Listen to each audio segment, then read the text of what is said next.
WIAC 740 presenta Delvis Grisel y compañía.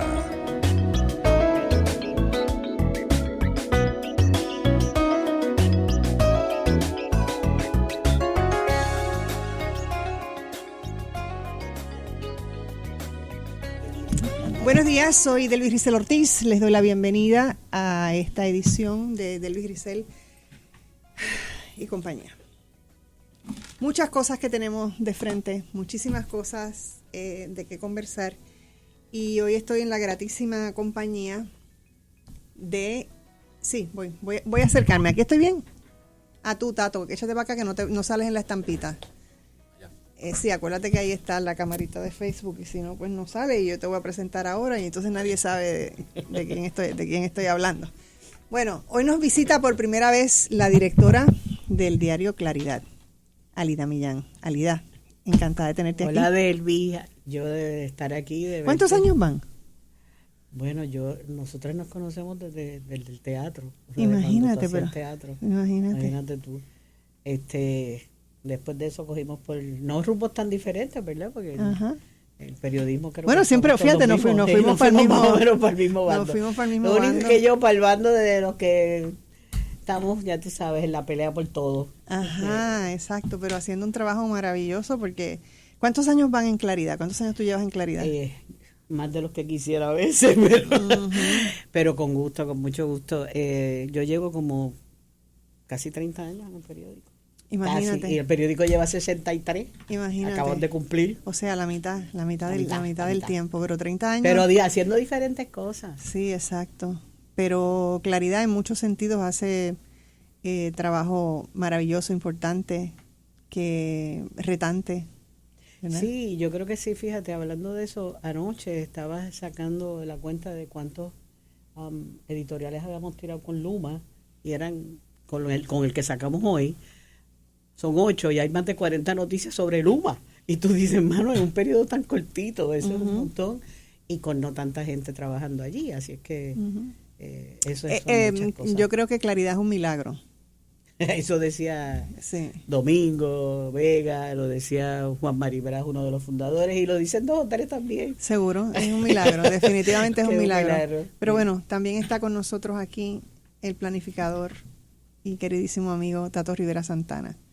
Siempre es un placer, Delvis, estar en tu programa y hoy más que nos acompaña Alida Millán, con quien hemos compartido muchísimos años, podríamos hablar de décadas, desde los años universitarios, en Claridad y en tantas luchas y bregas en que hemos estado participando. Bueno, pues les voy a decir porque estos 2 seres están aquí conmigo hoy. Estos 2 seres tienen una iniciativa que se va a llevar a cabo mañana. El COVID me dejó sin mente. En el Teatro del Conservatorio. En el Teatro del Conservatorio. Oye, no me salía, quería ir por conservatorio y no me salía de ninguna manera. Del Conservatorio de Música, en el Teatro del Conservatorio de Música, un conversatorio sobre, se llama Ni nos mueven ni nos vamos. Así que no hay mejor momento para tener esta conversación. En este momento en Puerto Rico, nosotros enfrentamos tantas y tantas cosas. Hay tantos y tantos frentes que yo les voy a decir una cosa. Yo amanezco todos los días mareada. Porque yo me despierto como eso de las 3:30 de la mañana y a esa hora yo empiezo a ver todo lo que hay no tan solo en Puerto Rico, sino lo que está pasando en Estados Unidos y el mundo. Y es muy fuerte. Cuando uno se levanta ya y mira este mundo que no esperábamos que fuera en esta época a tener todas las condiciones que tiene ahora, incluso para que nos extingamos, ¿verdad? Y todas las cosas que hemos hecho. Pues el caso de Puerto Rico específicamente es un caso en el que nosotros ahora mismo estamos atragantados con el asunto de Luma, que es una cosa que hace rato que debió haber terminado si el gobierno tuviese claro que lo importante es el bienestar de los ciudadanos y ciudadanas. Por otro lado, tema que me tiene a mí muy preocupada es el asunto del dragado de la bahía de San Juan, que eso es escandaloso, eso es un problema realmente serio, y eso es por mencionar 2 cosas, porque si yo empiezo a hacer la lista de las cosas que estamos enfrentando, no hablamos del conversatorio. Así que yo quiero empezar a conversar sobre esto.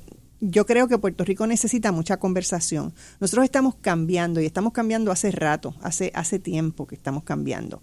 Y estamos mirando nuestra vida y nuestro futuro de forma muy distinta.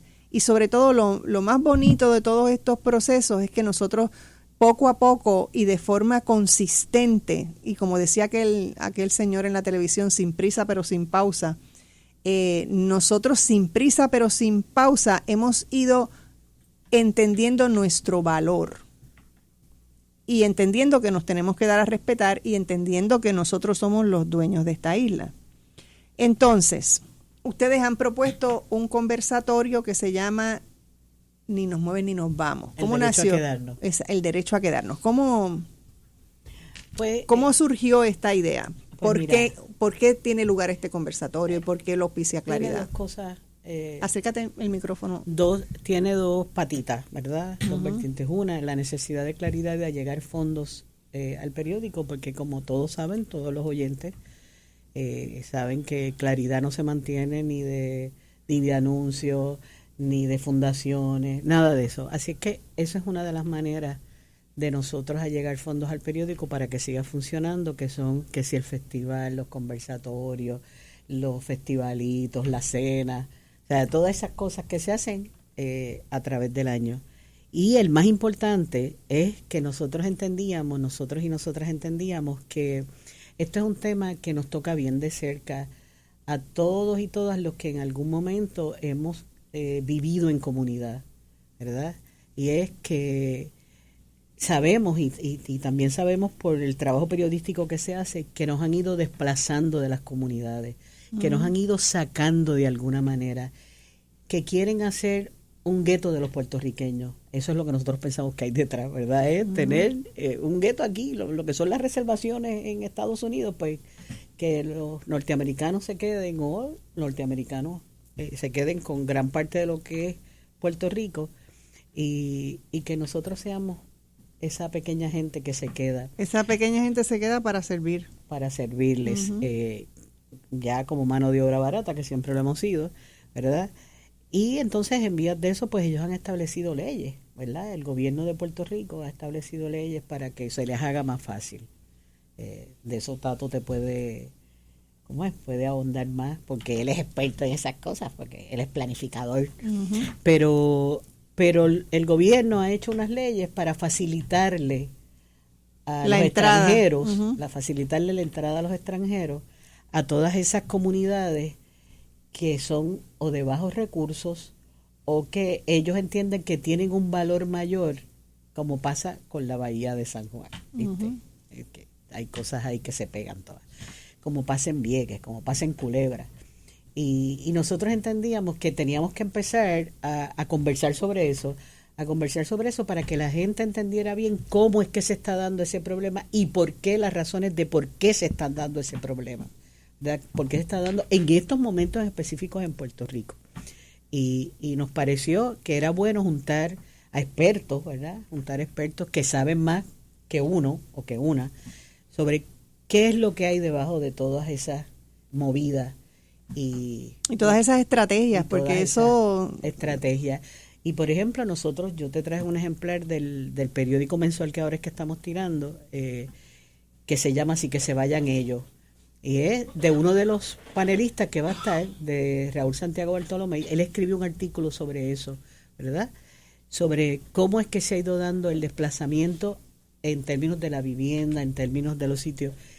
Y Raúl es uno de los que va a estar, el profesor de Raúl Santiago Bartolomé, que va a estar en el conversatorio. ¿Quién más? Y va a estar Ariadna Godró, que es la presidenta de Ayuda Legal, que ha estado bregando y funcionando con las ayudas legales a toda la gente que han querido desplazar en viviendas. Ella es experta, ¿verdad? Sí, Ariadna ha venido mucho por aquí, de hecho tiene un programa en esta emisora. Exacto. Jueves en la tarde. Y lo otro que pensamos es que no podía estar completo si no traíamos a alguien de la diáspora. Si la diáspora no nos daba su punto de vista. En principio siempre pensamos que podía venir alguien de Chicago que lo ha vivido por 40 años, que es el compañero José López. José no podía, pero José sí sabía que Yarimar podría Bonilla. estar, Yarimar Bonilla, la directora ejecutiva del Hunter College, podía estar. Y así Yarimar nos va a dar la visión, ¿verdad?, de cómo eso se ha dado también en las comunidades puertorriqueñas en la diáspora. Así es que con esas dos cosas en mente fue que dijimos, bueno, pues vamos a hacerlo. Y ahí estamos. Y entonces, Tato, ¿cómo va? O sea, ¿cómo se va a dirigir este conversatorio? Pues va a ser un conversatorio. ¿Qué temas? Va a ser un conversatorio. ¿Qué temas va, o sea, ¿cómo va a manejar este tema que es tan amplio, vamos a decir, no? Pues el mejor formato es el que precisamente se ha sugerido para este evento, que es un conversatorio, porque precisamente requiere que haya una interacción de perspectivas y visiones sobre un problema que es complejo y que tiene causas múltiples, es multifactorial en cuanto a las razones que motivan y que han propiciado que el mismo esté lamentablemente cogiendo fuerza en Puerto Rico, que no es la primera vez. Por eso es importante que en esta conversación podamos establecer un contexto de en qué terreno, en qué condiciones se da este fenómeno. Y a mí me vino a la mente cuando me sugirieron que moderara este panel, lo cual acepté. Me sentí honrado, además de estar con las tres personas que Alida ha mencionado, a quienes conozco y que conozco también de su peritaje y de que han estudiado y que tienen una enorme oportunidad de aportar a esta discusión. Están aportando a la discusión ya. A mí me pareció que estamos frente a un intento permanente de sacarnos del país. Y me acordaba... Y acelerado. Y me acordaba, recuerdo cuando la situación de la lucha por la paz en Vieques, el secretario de Justicia de Pedro Rosselló, Fuentes Agostini, en un comunicado de prensa que sacó, o en un análisis que hizo, saca a relucir la intención del secretario del Interior de Estados Unidos para la década del 40 de mover toda la población de Puerto Rico a Centroamérica. Porque esa era la forma de garantizar que Estados Unidos pudiera establecer todas las actividades militares que quería establecer en Puerto Rico. Nosotros éramos un escollo, era un obstáculo, la población de Puerto Rico desde esa perspectiva, y los que se quedaran que fueran aquellos que fueran a servir de empleados, de lleve y trae, de lo que es la actividad militar que ellos se planteaban crear. Y luego se dieron también los procesos de migración que fueron alentados, fue intencional. Esa gran emigración de puertorriqueños y puertorriqueñas a Estados Unidos en la primera mitad del siglo pasado fue por diseño. De hecho, el gobierno lo adoptó como una política pública para que la gente se fuera de Puerto Rico. Lo ataban a que eso iba a facilitar que mejoraran las condiciones económicas y toda una ideología bastante eugenesia, casi, podríamos decir, detrás de ese planteamiento. Y ahora, en este nuevo episodio, uno pudiera ya trazar algunas coordenadas que son interesantes de las leyes o del marco legal que fomentan y facilitan. Me vas a decir ahora, porque acabo de mirar el reloj y veo que tengo una pausa, y entonces esa lista no la quiero interrumpir. Así que vamos a la pausa y regresamos en breve. No se vaya nadie.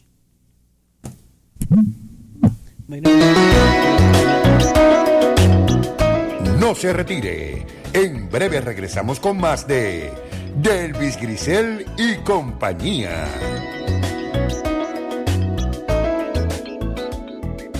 A los 16 morí en un accidente de auto. A los 54 me convertí en abuelo. A los 31 fundé mi propio negocio. A los 43 le di la vuelta al mundo. A los 29 fui padre por primera vez. Cuando donas tus órganos, vives más allá de tu vida. Lifelink de Puerto Rico. Regístrate como donante en donavidapuertorico.org. Tu tiempo es valioso y yo no te hago perder el tiempo en la mañana. Aquí en Sin Tapujos Repensando a Puerto Rico te damos las entrevistas, la información que necesitas saber para comenzar tu mañana bien informado. Todos los días de 6 a 9 de la mañana por WIAC 740. Sin tapujos, con la mejor manera de llevar la noticia. Por esta tu emisora, WIAC 740.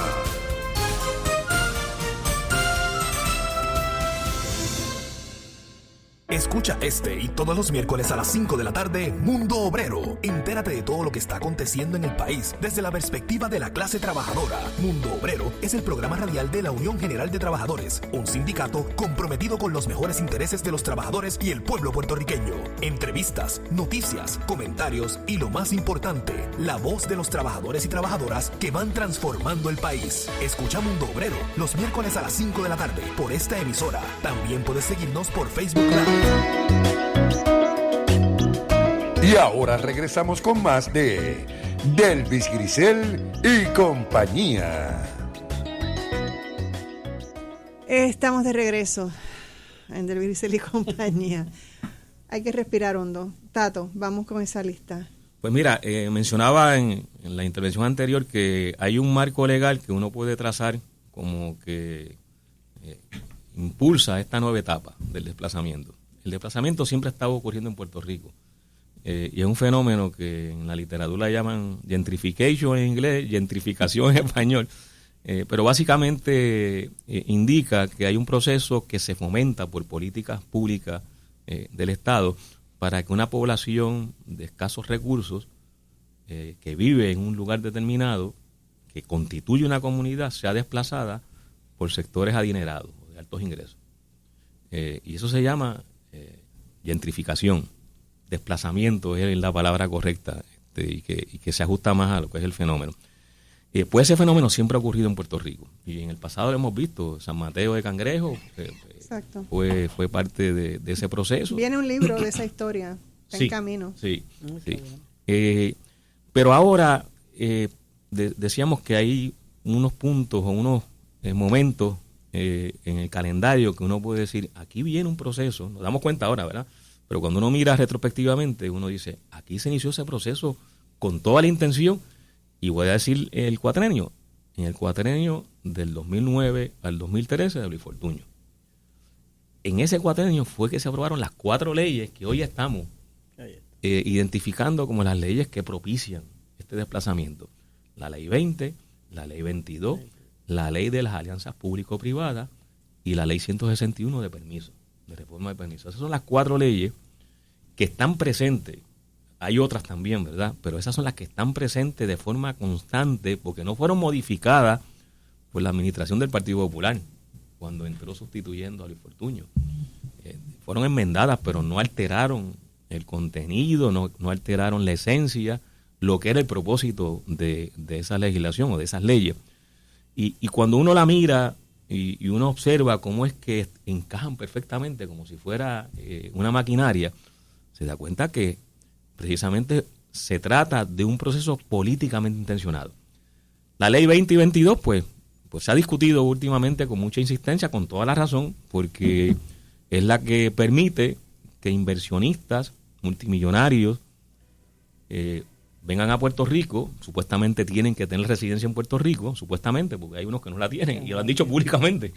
Y entonces son objeto de excepciones contributivas como a nadie se le ha hecho y unos beneficios contributivos extraordinarios.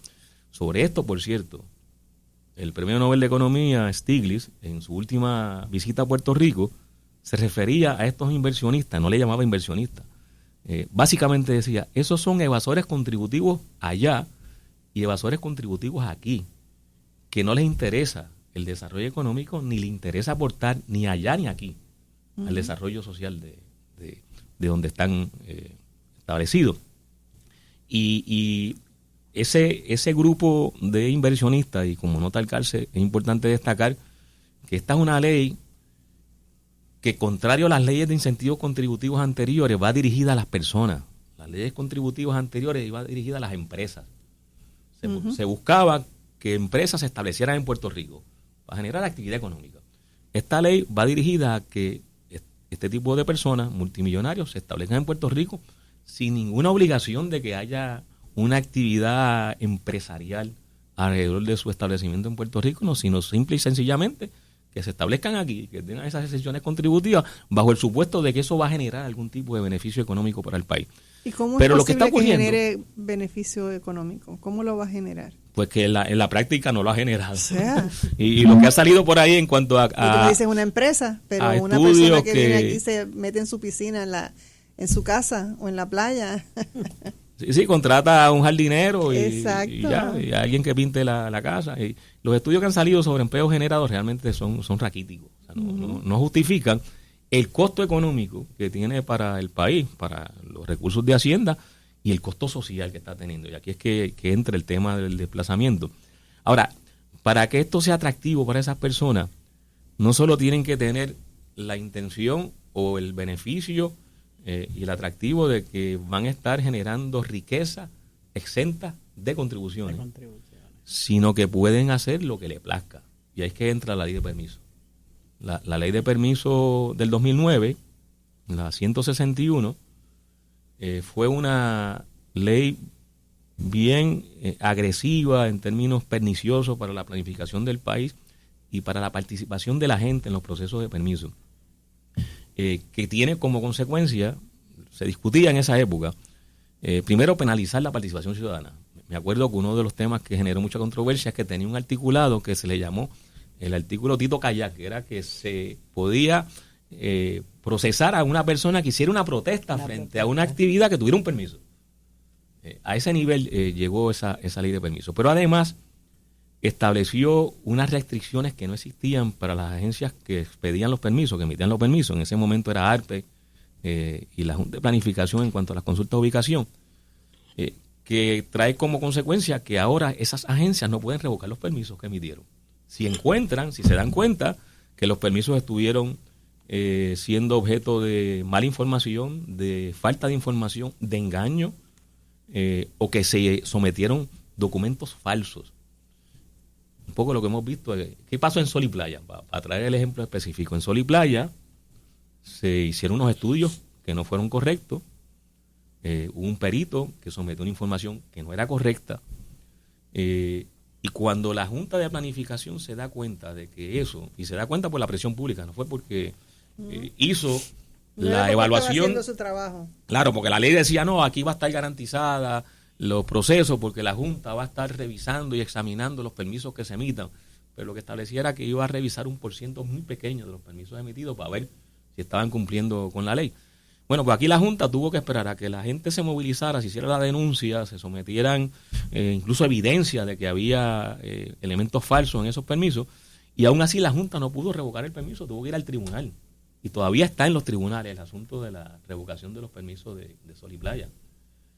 Esa ley de permiso tenía como objetivo que los permisos fueran finales y firmes y que su revocación fuera extremadamente difícil.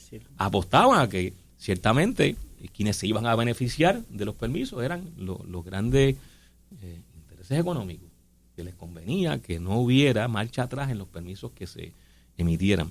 Yo recuerdo recuerdo la convención de la Asociación de Constructores de Hogares para el año 2000, creo que fue 2007, era el cuatrenio Aníbal Acevedo Vilá, que quien era uno de los líderes de ese sector, líder estuve, que todavía está por ahí dando candela, le dijo a Aníbal Acevedo Vilá, usted lo que hace falta es convertirse en un dictador para que los permisos no se revoquen.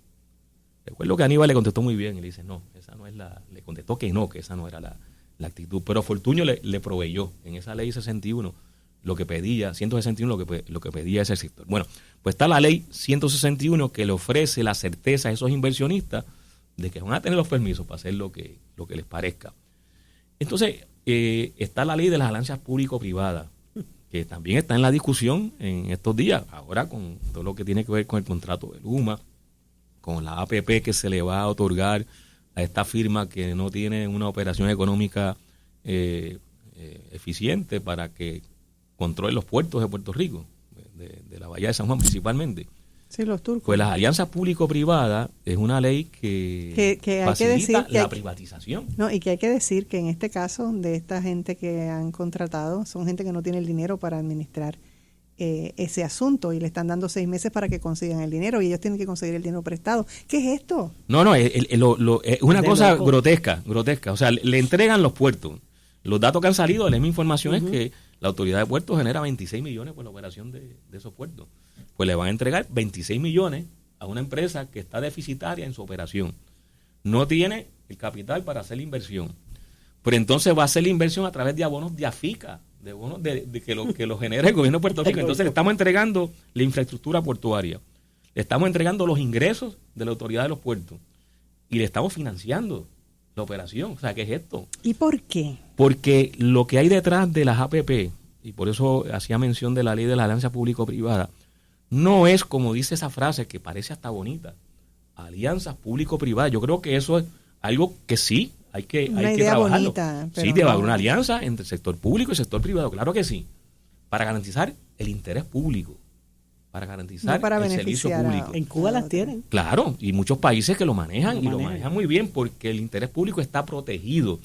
Pero aquí no es alianzas público-privadas, eso es un engaño. Aquí es entrega del patrimonio público a una empresa privada que se lleva toda la ganancia. Tienen derecho a tener ganancia, pero no a costa de nosotros y del servicio público.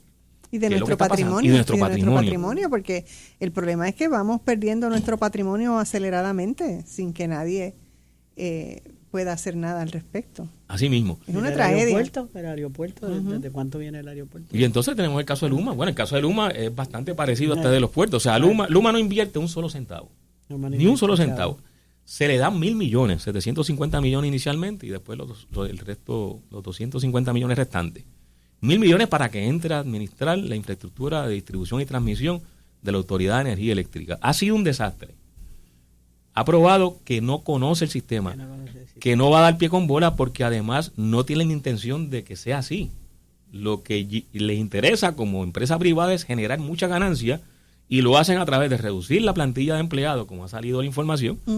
Y el costo de todo esto no solo es que tenemos una infraestructura eléctrica en riesgo y con una operación irresponsable, es que está costando económicamente y está costando en términos humanos. O sea, es desgarrador el sufrimiento de vastos sectores del país ante una incompetencia tan grande como la que ejerce Luma con esa parte de la infraestructura de la Autoridad de Energía Eléctrica. Entonces, redondeando el planteamiento, este marco legal forma parte del problema. Y eso hay que añadirle lo que pasó en el 2016. Como todos sabemos, el Congreso se aprobó la ley promesa, se establece una junta de control fiscal compuesta por 7 personas que ninguno de los puertorriqueños y puertorriqueñas elegimos y que son los que están gobernando a Puerto Rico. Entonces, cuando uno mira esto, se da cuenta de que nos han estado excluyendo. Nos excluyen porque privatizan los bienes públicos, los construidos y los naturales. Nos excluyen porque entonces esos inversionistas llegan a Puerto Rico y empiezan a comprar propiedades, empiezan a comprar lo que es los bienes inmobiliarios, las residencias, los edificios residenciales, alteran el valor en el mercado de las viviendas, desplazan a la gente, a las comunidades, y nos excluyeron de uno de los aspectos más importantes que se va a estar manifestando por los próximos 40 años, de cómo nosotros íbamos a manejar los problemas de la deuda. O sea, los puertorriqueños y puertorriqueñas estuvimos y estamos fuera de ese proceso, y en ese proceso lo que ha habido es un segundo saqueo, dicho sea de paso. O sea, lo que ha hecho la Junta de Control Fiscal con la deuda de Puerto Rico es que comprometió los ingresos públicos para pagar a los bonistas por los próximos 40 años. Los peajes, la tarifa de energía eléctrica va para pagar a los bonistas de la Autoridad de Energía Eléctrica. Los bonos del gobierno central también llevan implícito aumentar una serie de costos para el ciudadano, como también lo fue con Cofina. Eliminaron el Banco Gubernamental de Fomento, lo llevaron a la quiebra. O sea, hay un proceso para desposeernos de lo que es nuestro, que es evidente, que es una parte de la exclusión y una parte del desplazamiento. Entonces, en ese contexto es que se da este fenómeno del desplazamiento, particularmente en la vivienda. Viene acompañado de procesos económicos que están ocurriendo en las últimas décadas, que tiene que ver con toda esta visión neoliberal, donde tiene mucho efecto políticas específicas como la financiarización de la economía. De eso de todos estos temas se va a estar hablando en el conversatorio mañana, pero con mayor precisión. Por este proceso de la financiarización y cómo el capitalismo en su etapa neoliberal ha eliminado regulaciones, restricciones que le daban orden al sistema, dicho sea de paso. Fue lo que llevó a la deuda o a la crisis del 2008, que fue la explosión de la burbuja inmobiliaria. Eso no es otra cosa que el resultado de la eliminación de reglamentación y restricciones a la banca y al sector financiero, que sin esas restricciones hicieron un banquete, hicieron una piñata. ¿Y a quién se llevaron por el medio? Llevaron por el medio a la gente más vulnerable, a la mayoría de los ciudadanos, no solo de Estados Unidos y Puerto Rico, sino de buena parte del mundo, que fue una crisis global. Tengo que hacer Entonces, una pausa. esos son los fenómenos que están en este contexto, en esta base, Tato, sobre esta discusión. Tato, ya no puedo respirar. Tengo que hacer una pausa. Me cortaste la Mis respiración. excusas. Me cortaste la respiración grandemente. No se vaya nadie, regresamos en breve. ¿Y qué hacemos? ¿Qué vamos a hacer?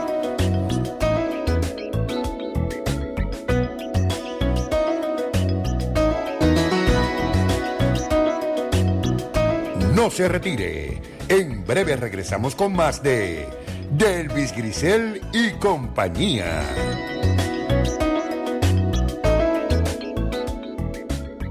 Llegó tu momento de lograr tu carrera universitaria con los que saben. Descubre tu potencial en Nuuk University y matricúlate. Puedes estudiar en uno de los programas en enfermería acreditados por ASEN y técnico de farmacia que tanto necesitamos en Puerto Rico. Hay 6 recintos alrededor de la isla y ahora cuentan con la nueva escuela de psicología. Es tu momento. Clases comienzan en agosto. Llama al 787-589-8227 o consulta nuuk.edu y en nuestras redes sociales bajo Nuuk University. Si tú o un conocido tienen pensamientos suicidas o enfrentan una crisis de salud mental o por consumo de sustancias, puedes marcar el 988 y te brindará una conexión directa de apoyo, gratuito y confidencial de la línea Paz de AMSCA. No estás solo en la crisis. Un mensaje de AMSCA y esta emisora. Si deseas ofrecer un excelente servicio de café, ya sea en tu oficina o negocio, el programa de Nescafé Solutions es tu mejor alternativa. Desde el típico café con leche, el exclusivo Fresh Vanilla o nuestro exquisito chocolate caliente. Nescafé Solutions, sabores que exaltan y llenan todos tus sentidos. Para información de nuestros sistemas y equipos especializados para tu negocio u oficina, llámanos al 787-731-4551 de Swear Corporation. Éxito total. Reynolds Alexander Experimental. Viernes 26 de agosto, Costa Bahía Hotel y Casino, Guayanilla. Domingo 28 de agosto, Centro de Bellas Artes de Naranjito. Asombrosos actos que te mantendrán al borde del asiento. Últimos boletos en regioeventos.com. Reynolds Alexander Experimental. No podrás creer lo que tus ojos verán. Estamos de regreso en Delvis Grisel y compañía. Alida, dime algo.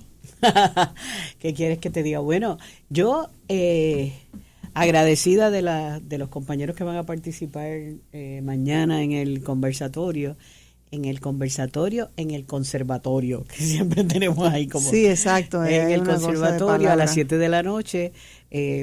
Mucha gente nos ha preguntado qué va a pasar con la manifestación que hay a las 5. Pues nosotros exhortamos a la gente que vaya a la manifestación a las 5 y se vaya un ratito antes y llegue al conservatorio. Y después volvemos y después pueden, si eso no se va a acabar. Exacto, eso no se va a acabar. Eso no se va a acabar. Así es que... Ven acá, ¿y se pueden comprar los boletos por internet sí, o algo así? ¿O hay que ir a hacer la fila de Bad Bunny?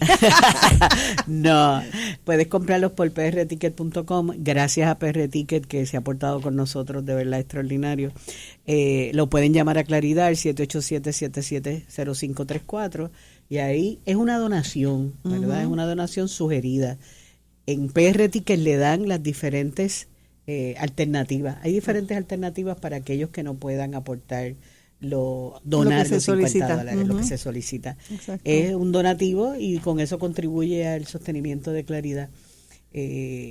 Y lo otro, agradecer a los panelistas, que ya lo dije al principio, pero quiero reiterar nuestro agradecimiento a Yarimar Bonilla, que de hecho está de vacaciones aquí, vino por unas vacaciones cortas y nosotros la llamamos y dijo... La pusieron a trabajar. La pusimos a trabajar. Pero qué bueno, porque Yarimar es extraordinaria. Sí, además tiene un verbo. a Raúl, que yo básicamente lo conocí por Tato porque le solicité si nos podía escribir el artículo ese, que todavía cuando hicimos el que se vayan ellos no teníamos en pienso lo del conversatorio. Y Raúl dijo, sí, voy, y cuando le planteamos lo del conversatorio también dijo, estoy dispuesto. Y Ariadna, que nosotros, ¿verdad?, tenemos una relación bastante cercana con ella, también estuvo bien dispuesta a estar por esas razones que dice Tato, que es que todos quieren también conversar sobre este tema, porque de diferentes alternativas quizás podamos encontrar algunas soluciones, ¿verdad? Y apoyar a la gente que está viviendo también en carne propia todo esto, como es la gente que sí del Caño, la gente que la de las gladiolas que ya lo pasó, la gente de Puerta de Tierra. Entonces son muchos.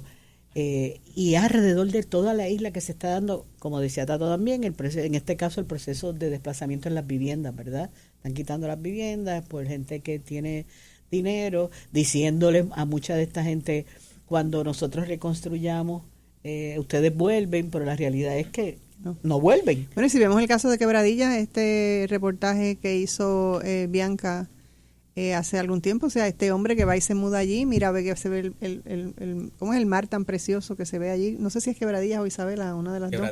Quebradillas, dije correcto. Y entonces va y compra el edificio y saca a toda la gente y encima les dice tienen que salir antes del 31 de diciembre. Eso es barbarie. Sí. Es barbarie. No, se están cometiendo tantos y tantos abusos contra nuestra gente. Y a veces, porque ¿dónde va a ir a vivir esa gente? ¿Dónde, entonces además, si tú empiezas a comprar casas o edificios tan caros, porque son gente que tiene tanto y tanto dinero que ofrecen, wow, y entonces la gente los vende y eso, tú pagabas $400 ahí y no puedes encontrar cuando sales de ahí algo donde puedas pagar $400 o $500. Y entonces este hombre es tan descarado que dice, no, porque eso es muy, muy poco dinero para que ustedes estén pagando eso aquí. Sí, o sea, ¿de qué estamos hablando? Y entonces nosotros no tenemos los trabajos y entonces como tú también por otro lado sacas a la gente y los desplazas a lugares que son lejanos de su centro de trabajo. Eso es otra cosa que es trágica y eso no es nuevo, eso lo venimos viendo porque aquí el gentrification viene de muchísimo, como decía de muchísimo tiempo. Santana, que venimos, que eso es todo planificado, por eso es que decíamos es un plan estratégico que viene probablemente desde antes de Fortuño. Fortuño lo que hizo fue ponerlo en leyes, en leyes, pero es algo que se ha habido, que viene pasando hace mucho tiempo. Y como tú señalabas ahorita, por ejemplo, hay un montón de gente que está en Estados Unidos porque no les ha quedado de otra, porque son gente que los han desplazado. Exacto. Y en vez de desplazarlos para Caguas, pues la gente se tiene que ir para donde tenga mayor posibilidad. Y entonces lo que pasa es que ahora todas esas estrategias que antes estaban tan escondidas ya están en la superficie y ya hay un sinnúmero de cosas que son notables. Hay una serie de movimientos que son notables, ¿no? Y entonces yo digo, por ejemplo, cosas que yo veo y que pienso. Es bien claro que el aeropuerto va a estar en problemas en unos años. Donde nosotros, donde eso es ya mismo. Y entonces cuando tú ves todas estas movidas en el área noroeste, que tú ves que cómo se están comprando terrenos allá, cómo se están provocando desarrollo allá, tú dices, ven acá, tú me quieres mover el área metropolitana de aquí a allá, porque allí tienes el aeropuerto de Aguadilla que no va a tener ese tipo de problemas en ese tiempo. Y entonces si son 40 años en los que va a desaparecer, pues eso toma un montón de tiempo, tú mover un área metropolitana de un sitio para otro, ¿no? Y entonces pues eso no es una idea loca. Eso no es una idea loca. Eso es algo que fácilmente se puede estar planificando y desarrollando y que esas sean las razones de esos movimientos que estamos viendo, ¿no? Y entonces te pregunto, tú ibas a decirme algo, déjame no interrumpirte. Sí, añadir que en el caso del desplazamiento, una de las características que tiene este fenómeno ahora es que es un desplazamiento nacional. El gentrification básicamente atiende el desplazamiento entre sectores socioeconómicos, de uno de altos ingresos que desplaza a uno de bajos ingresos. Aquí el fenómeno es que nos están desplazando los puertorriqueños y puertorriqueñas. Alida lo decía al principio. Entonces, pues nosotros los puertorriqueños y puertorriqueñas vamos a estar ghettoizados, vamos a estar en guetos, los mejores lugares. y uno ve la tendencia cuando uno identifica territorialmente dónde es que se está dando este proceso con gran intensidad, en las áreas turísticas, los municipios que tienen una gran atracción turística. Y el proceso va mostrando esa característica. Un dato interesante que el viejo San Juan. El viejo San Juan, Rincón, Aguadí, Isabela. De hecho, lo que está ocurriendo, por información que he recibido, es que hay unos realtors, unas empresas que mapean la costa. O sea, que algunos de estos inversionistas le dicen, búscame todas las posibilidades de adquirir propiedades en la costa de Puerto Rico. Y van mapeando la costa y le van diciendo. Por eso es que uno escucha con frecuencia las experiencias de gente diciendo, no, si aquí vino una persona y me dijo que me ofrecía tanto.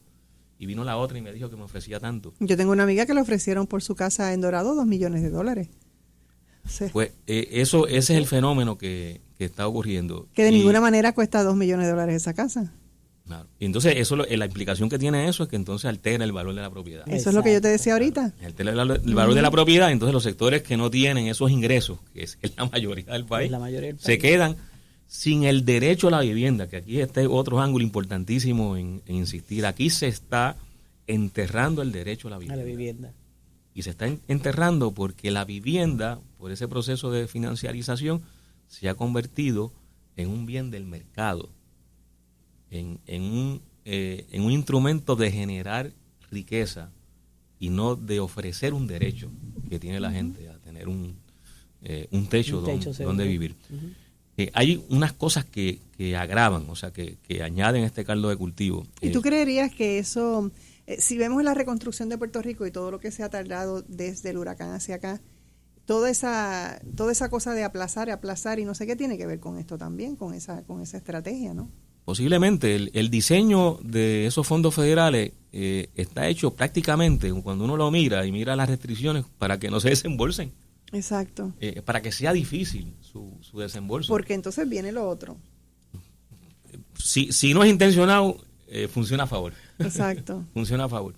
Sí, porque esas cosas no se resuelven, no hay ese desarrollo. No, y los datos lo dicen. Entonces te tienes que ir. Son datos objetivos que uno lo lee a cada rato. O sea, desde el 2016 para acá, ¿cuántos titulares no hemos leído de que se aprobó tal fondo, de que se asignaron tales fondos, de que si el Congreso aprobó esta otra partida, y la comisionada residente no se cansa de anunciar fondos que nunca se desembolsan? Exacto.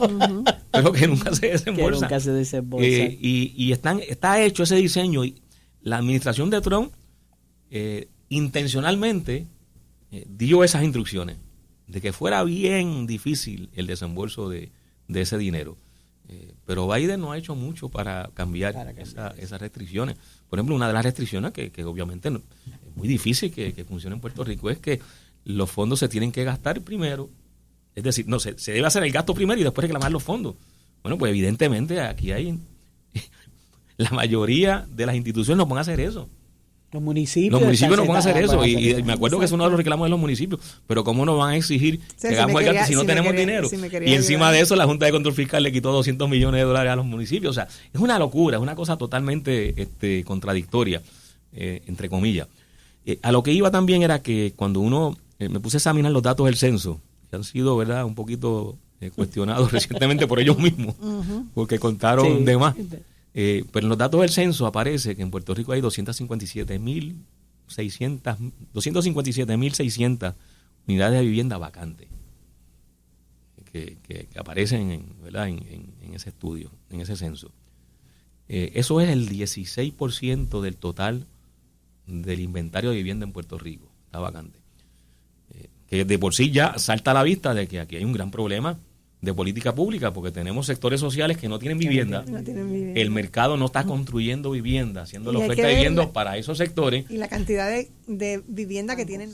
Exacto. Esta semana salió también noticias de cómo los bancos están aumentó la reposición de vivienda. Y entonces hay 257.000 unidades de vivienda vacantes. De esa cantidad hay un número que realmente no está vacante y que tiene que ver con los Airbnb. Entonces, cuando uno empieza a mirar, ¿y cómo esto se puede correlacionar? Yo todavía no he terminado el análisis y espero que un experto mejor que yo lo haga. Pero hay que ver la correlación entre la cantidad de viviendas vacantes en los municipios donde tienen un problema mayor con los Airbnb. Y voy a dar el último dato. Cuando fui a Vieques, en Vieques la cantidad de vivienda vacante es la mitad del inventario de vivienda. Fíjate que en Puerto Rico el censo dice que es el 16%. En Vieques es más del 50%. La unidad de vivienda vacante. Y en Vieques es donde se manifiesta más el fenómeno de los Airbnb. Eso es a mi juicio, es un dato claro de desplazamiento socioeconómico y desplazamiento nacional.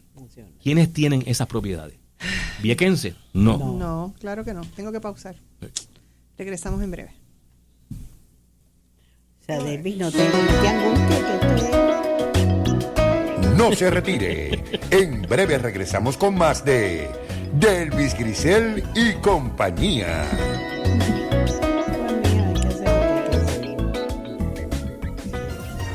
Tu tiempo es valioso y yo no te hago perder el tiempo en la mañana. Aquí en Sin Tapujos Repensando a Puerto Rico te damos las entrevistas, la información que necesitas saber para comenzar tu mañana bien informado. Todos los días de 6 a 9 de la mañana por WIAC 740. Sin tapujos, con la mejor manera de llevar la noticia. Por esta tu emisora, WIAC 740.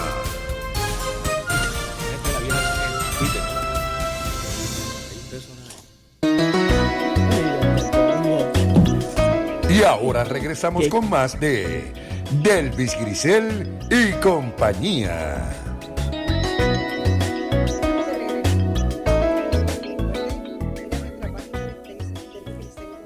Nos dan like, nos dan share, pueden hacer preguntas, sugerencias y con mucho gusto les contestamos. Tato, otra vez te tuve que cortar, pero ahora te dejo hablar de nuevo.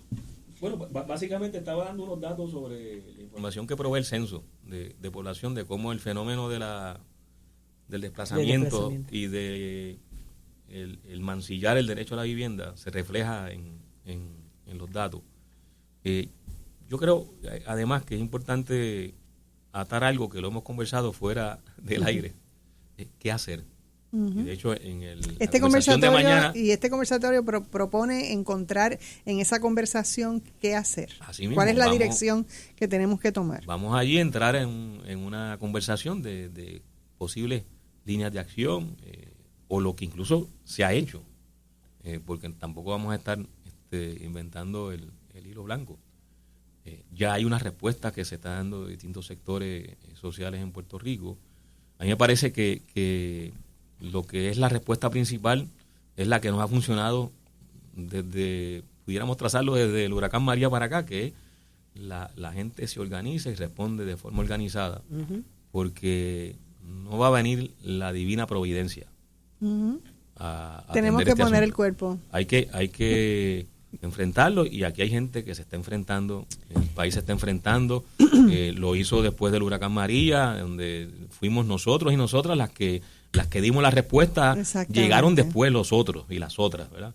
Pero las comunidades fueron las que lo que marcó la sobrevivencia, porque si no hubiéramos hecho eso no hubiéramos sobrevivido, pero y lo que hicimos fue lo que nos llevó a sobrevivir, eso hay que tenerlo claro.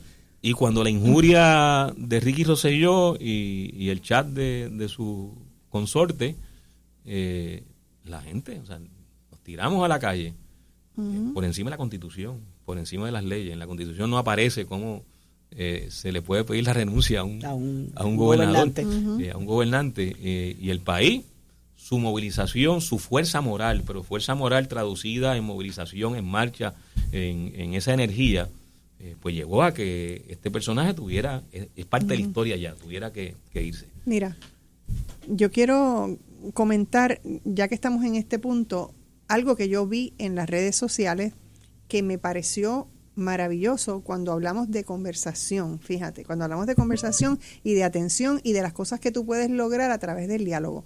El otro día yo me tropiezo con esta escena de una protesta esto yo creo que yo lo vi en Instagram, yo no sé, veo tantas cosas que después no sé dónde lo vi, pero bueno, lo vi en algún sitio en las redes sociales, esta protesta de unos jóvenes, la mayoría muchachas, eran como 2 o 3 muchachas, y el camarógrafo era un varón, porque lo sé por la voz, porque él estaba hablando todo el tiempo. Y entonces van a esta, yo no sé si era un seminario o si era una convención, no sé, en un hotel. Ya ustedes saben la imagen, las mesas redondas, el acondicionador de aire, allá todo el panel, todo muy bonito, el que tiene el micrófono en la mano. Y entonces estas muchachas entraron, eran 2 o 3, entraron con estas pancartas y están haciendo una protesta en medio de esta cosa. Obviamente causan una conmoción allí dentro, vienen, pero que está siendo filmada todo el tiempo, y entonces viene la seguridad tratando de sacar a estas personas de allí para que no protestar, y entonces él le dice,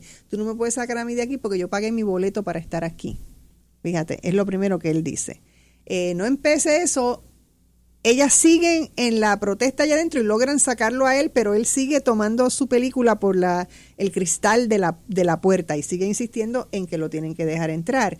Y entonces estas mujeres siguen alrededor, no hay quien las saque de allí porque ellas están hablando y están diciendo a lo que vienen y están hablando del problema de las costas y está diciendo ustedes no pueden seguir haciendo esto, la realidad es que nosotros somos los que somos, nosotros no nos vamos a ir de aquí.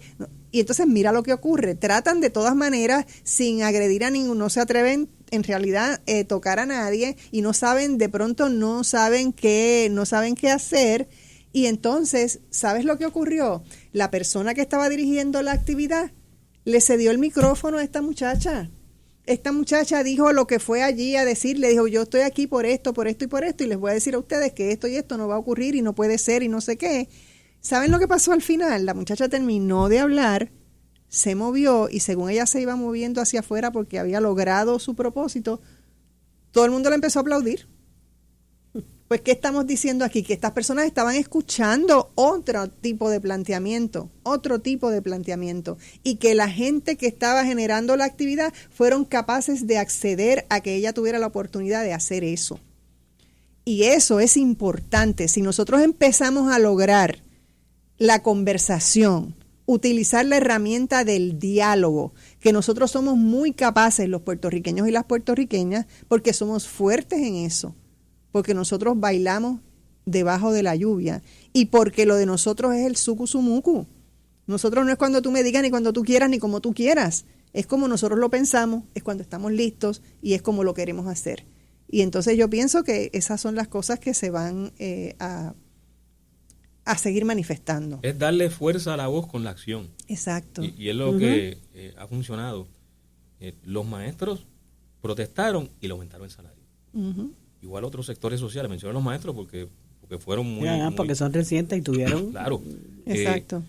Se construyó una piscina en Sol y Playa ilegalmente. Se movilizó la gente, protestó y las agencias actuaron. La Cueva Golondrina. La Cueva de los Golondrinas ahora. La reserva de Vallajobo en Salinas. Todavía eso no se ha resuelto. El parquecito del condado. El parquecito del condado. Un robo legal. Un robo legal. Es la voz con fuersa manifestándose en la acción. Y poniendo el cuerpo. Esa es la ecuación. Bueno, pero de eso tenemos ejemplos, y Tato lo puede decir porque fue partícipe principal de la lucha de Vieques. O sea, la lucha de Vieques yo creo que es el ejemplo mayor de eso que está planteando Tato. Ese es el ejemplo clásico.